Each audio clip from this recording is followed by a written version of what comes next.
There was one restaurant in Chicago that had a huge problem. It was a popular restaurant and so many people wanted to dine in, but a lot of them would order a table and then would not show up. And that was a huge loss for the restaurant that was very popular. And they were struggling with this until they actually discovered a very powerful tool that didn't cost them anything, but they actually, when after apply it, the number of no-shows dropped from 40% to 10%. So what they discovered, what did they actually use? So it was a question that they asked that would enable the power of the consistency and commitment principle, influence principle from Dr. Cialdini.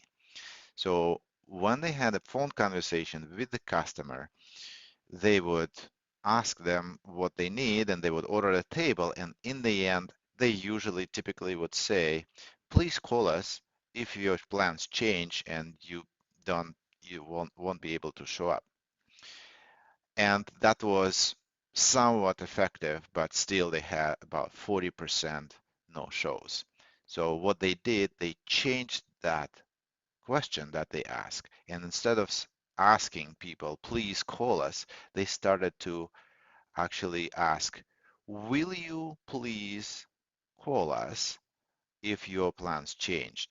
And then they would wait for the answer. And then people would say, yes, we will call you.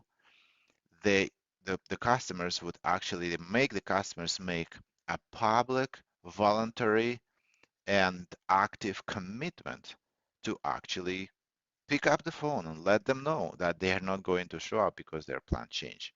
So by changing how they ask questions from please call us, like directive, to will you please call us, that changed the compliance uh, significantly, like 3 times.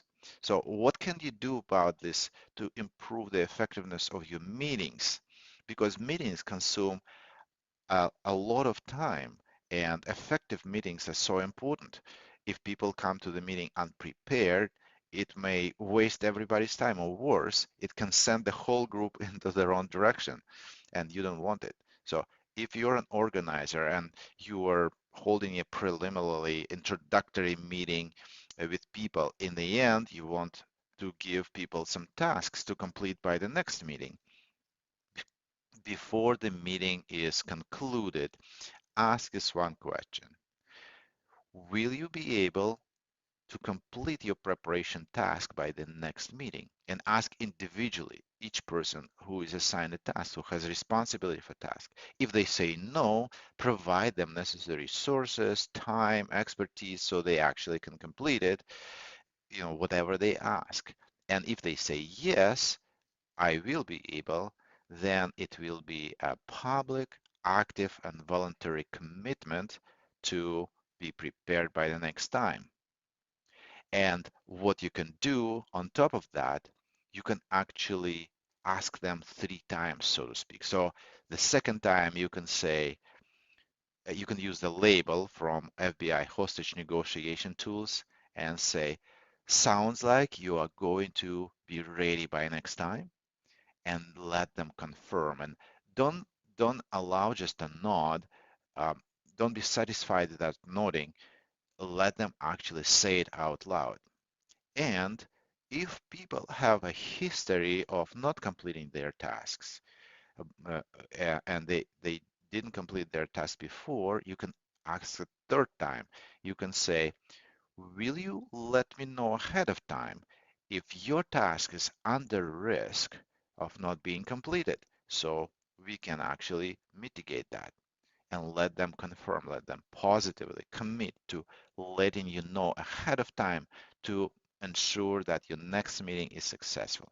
Well, I hope this is helpful for you in your business, in your management practice. And if you would like to learn more about the Cialdini principles, subscribe to my newsletter and receive those valuable tips in your email every week. So I send a weekly email with the posts that I do and with the videos I create. So you can actually have, so to speak, a library for a week of what you can choose to watch and educate yourself.